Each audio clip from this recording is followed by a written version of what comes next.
very much for attending our first ever For Your Information PALCUS webinar series. This series is meant to be informational in nature and share details about initiatives and resources available to the community, as well as various PALCUS programs.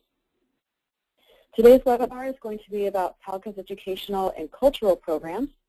I'm Angela Simoes. I'm on the board of directors for PALCUS and have been since 2000. So let's get started. First, I want to put out a big thanks to ML News and Associates, Certified Public Accountants in New Bedford, Massachusetts, for sponsoring today's webinar. It would not be possible without them, so we thank them very much. To ask a question, during the actual webinar, everyone is on mute. At the end, I will open up the microphone so that you can verbally ask a question. But throughout the webinar, feel free to type in your question on the GoToMeeting console. If you think of questions after the webinar, you can send your questions to palcus@palcus.org and we will respond.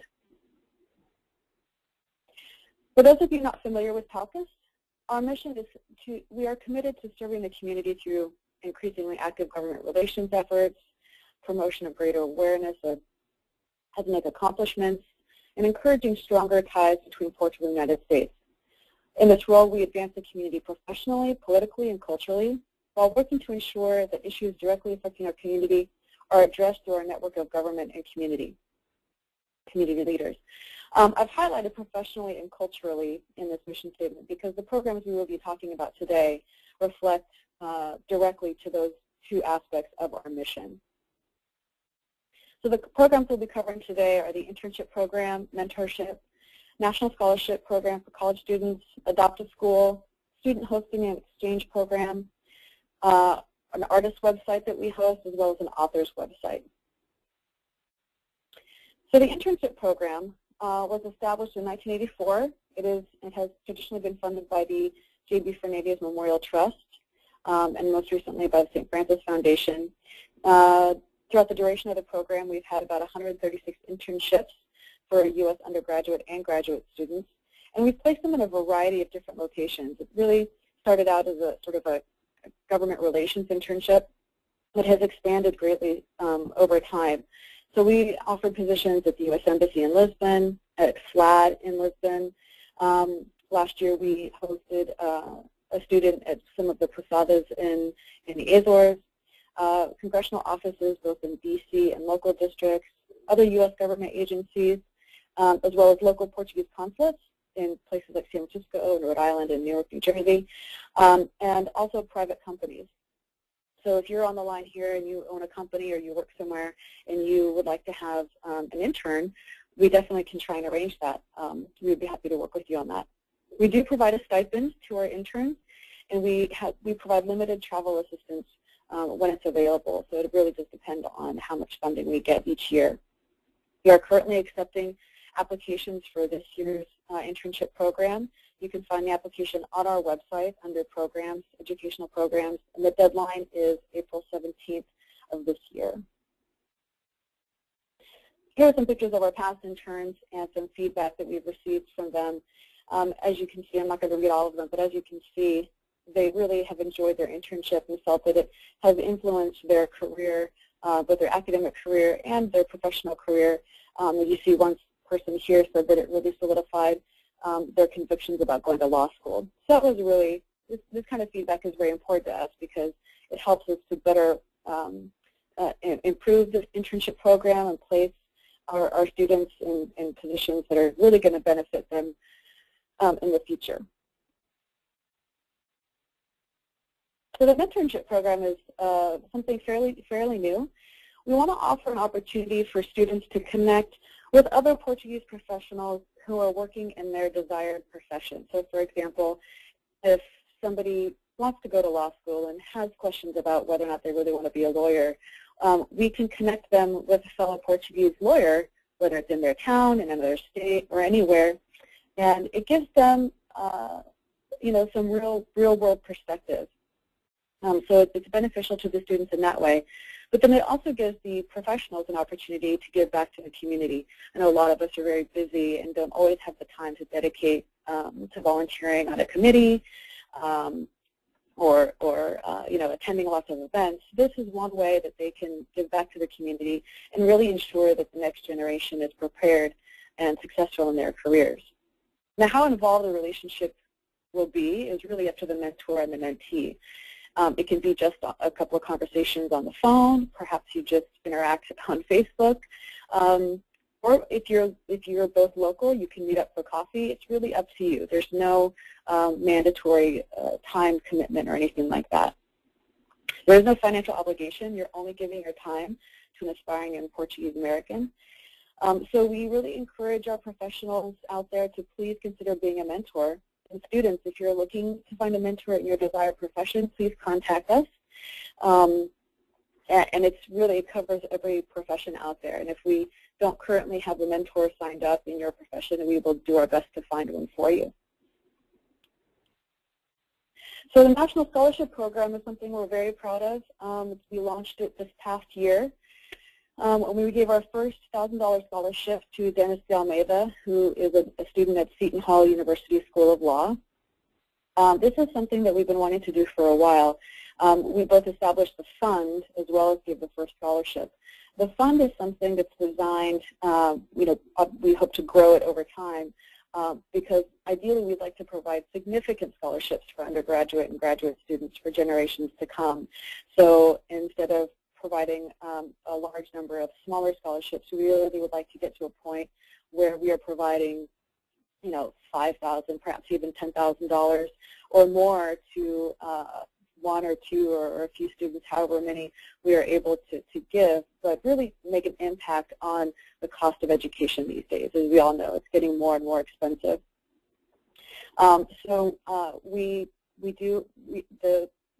scholarship is currently funded by the Rosa Simão Family Scholarship Fund, as well as some private donations.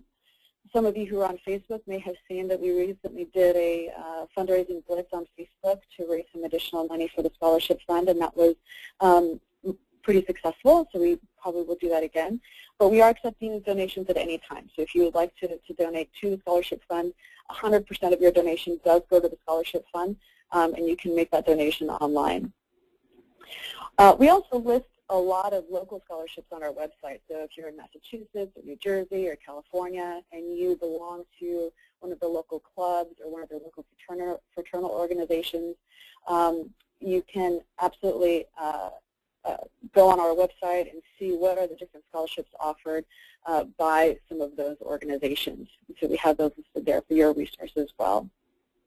And here you see a picture of Dennis de Almeida, our first scholarship recipient, who also attended the gala this year, and we were able to present the scholarship at the gala. So that was a big treat for all of us. The Adopt a School program is also something fairly new, and it's still in pilot phase. There's lots of different Portuguese language programs, whether it's through local community schools, or perhaps there's a few schools that public schools that actually offer Portuguese as a language option. There's also certain areas, for example, in Fall River, Massachusetts, where there's a very high percentage of Portuguese students. And so we came up with this program as a way to provide support and resources through our network of subject matter experts and potential donors. Our first school that we did this with is the Espírito Santo Elementary School in the Fall River. They have 256 students, and it's the oldest Portuguese private school in the United States. And they do teach Portuguese as part of their curriculum. They were in need of some books and materials and some curriculum for teachers, and we also helped set up some workshops for teachers and parents. We've also arranged to have visits by notable authors of Portuguese children's literature as a special treat for the students there. And so, as you can see, it wasn't necessarily that they needed funding, but they did need materials and resources and some expertise to help them shape their curriculum. So we were able to help them do that, and we continue to support them to this day. Currently, we're working with a committee in San Diego, California, because they are trying to establish a Portuguese language program in one of their local schools. They had been offering Portuguese as a class at their Portuguese hall, but they really wanted to try and get Portuguese offered as a language option in one of their local schools. So we're working with them on that. And again, It's really about the process of how do you do that, and what kind of resources and materials do you need to do that, and so we're helping them with that.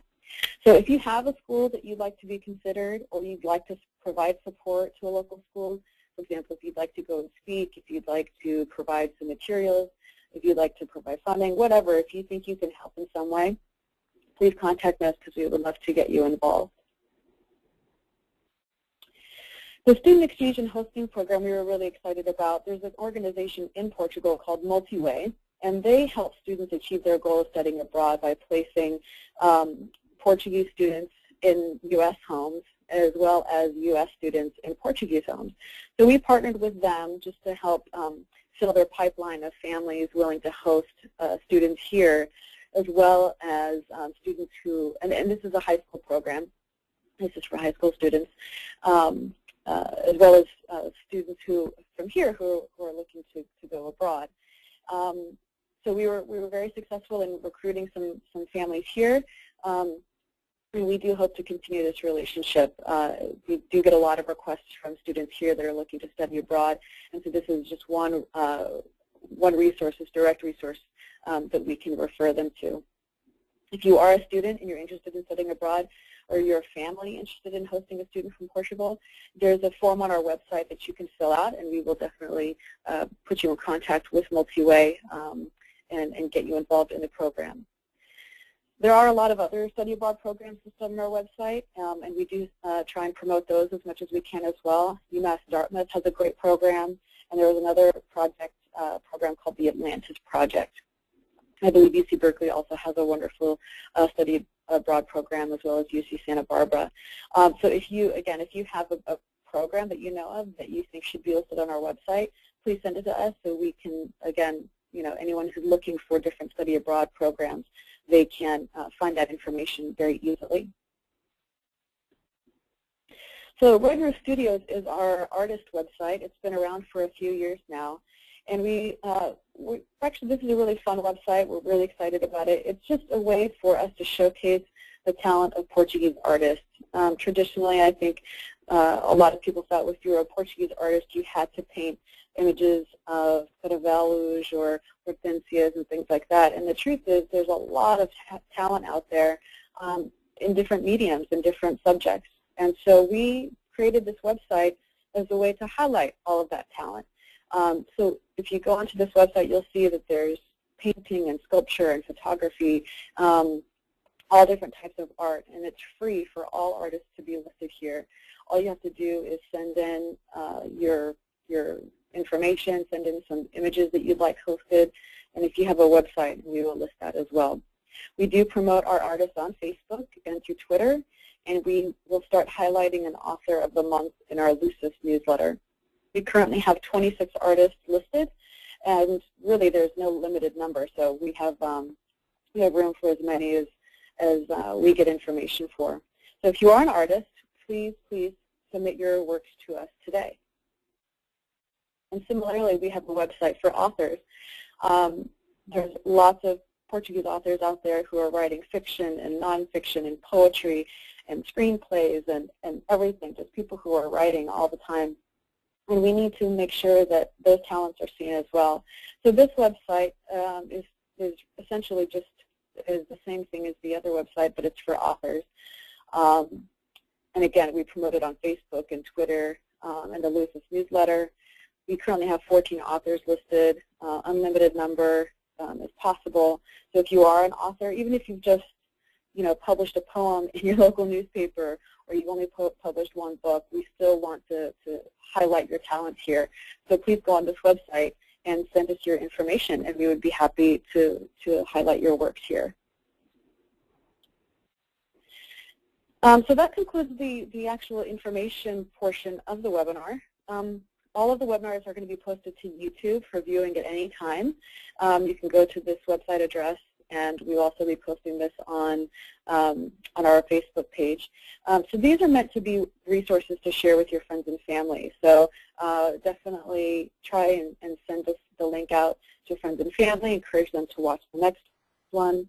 We do have a few already planned. The next one is going to be presented by one of our research associates talking about the integration of Portuguese into American society. Then we will have one that's a little bit longer, it will be a full hour, talking about Portuguese language programs in the U.S. and actually how do you establish a Portuguese language program in your local school. Talking about the process that you go through for that, resources available to you through different organizations, and then hearing some case studies of how people have been doing that and are successful and giving some tips on that.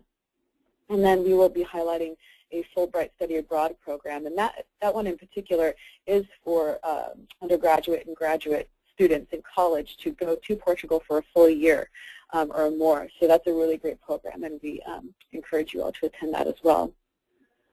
So what can you do today?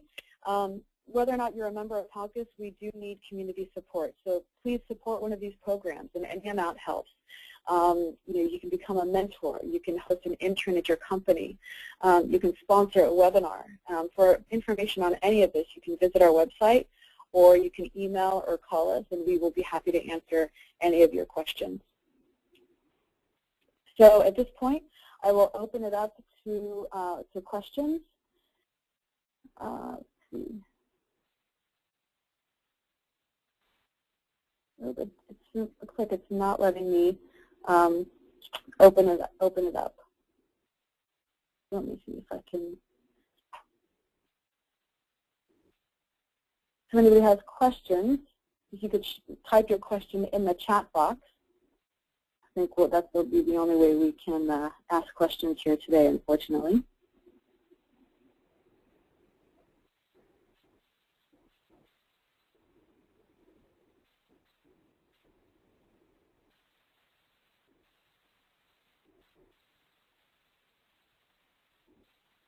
And if you don't have questions right now, that's okay.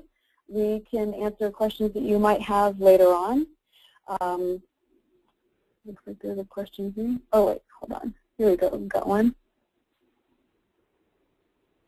How would the mentorship program be implemented, and how can you participate?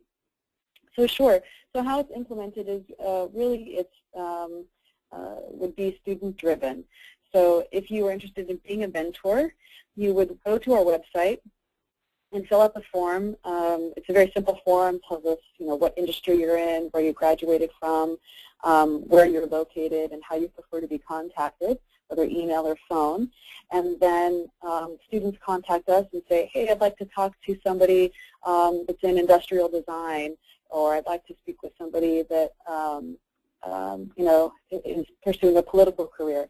And we would look at our list of mentors, find somebody that's appropriate, contact that mentor and say, we have a student interested in speaking with you. Can we put them in direct contact with you? And then we would either do an email introduction or give the student their contact information, and that's how it started. And then it's really up to the mentor and the mentee to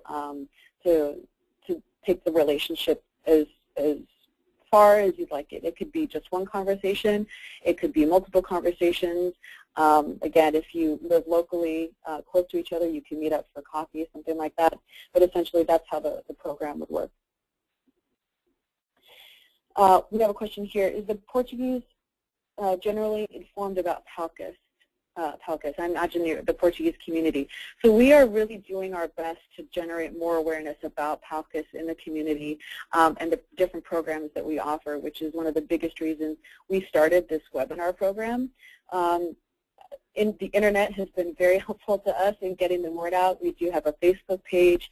We have a Yahoo Groups list that some of you may know as Angela's List, where we promote news and information about the Portuguese community. We have revamped our website to be much more user-friendly. We do have the Lucis newsletter that you can sign up for. It is a monthly newsletter. Occasionally we'll send out special notices, but it's not something where you would be receiving newsletter every day or anything like that. We're not filling up your inbox. So I would say through all of that, it's been a big help in generating more awareness about what PALCUS does. But there's always room for improvement. So if you have suggestions we would be very open to hearing your thoughts on that and how we could better generate awareness for the community. Another thing that we have done is started to host local professional networking mixers in different cities. That's really meant to bring together the professional crowd to meet other Portuguese professionals in technology and biotech and law and medical and like all the different professions that are typically very urban in nature. And you know, like for example, here in California, there's lots of Portuguese centered around some of the valley cities. But if you look at San Francisco, you know, there's no Portuguese hall in San Francisco. There's no Portuguese club there. And so these networking mixers have gone a long way to bring together Portuguese living in those cities. Are there any limitations on the distribution of this information, the medium? No, we would love for this webinar or this information to be shared with everyone in any way possible. So that's why we're making it available to everybody to share on YouTube. So no, there's no limitations there. Is there any outreach in the San Joaquin Valley? We have tried to plan some events in the San Joaquin Valley, and we're actually looking at doing some networking mixers out there. But typically right now, there has not been any events. So PALCUS is headquartered in the Washington, D.C. area. We don't have local chapters or clubs or offices or anything like that. We do have directors that are spread across the country. So in that regard, we do have representation in different cities. But if you are interested in hosting something in the San Joaquin Valley, we would love to partner up with you to do that. So please let us know.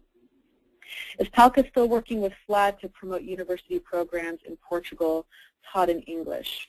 Have more programs been found for Portuguese-American students wanting to study in Portugal? We are still working with FLAD in a number of different ways. I'm not sure of that particular program you're speaking of. I could find out more information, so please let us know.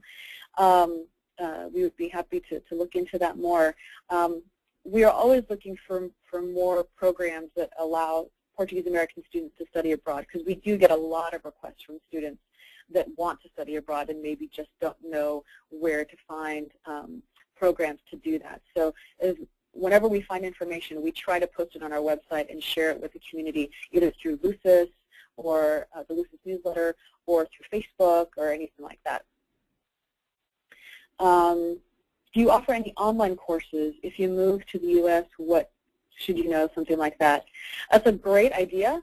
We do not currently offer that, but I think that would be a great idea for a webinar. You know, we are just starting these webinars. It's a new thing for us, and I think that would be a great topic. So if you know somebody who's an expert, or you yourself as an expert, or just have gone through the process of moving to the U.S. and what that's like, we would love to have you featured as a speaker to share your story, because that's another question that we get is a lot of questions from people in Portugal wanting to move here.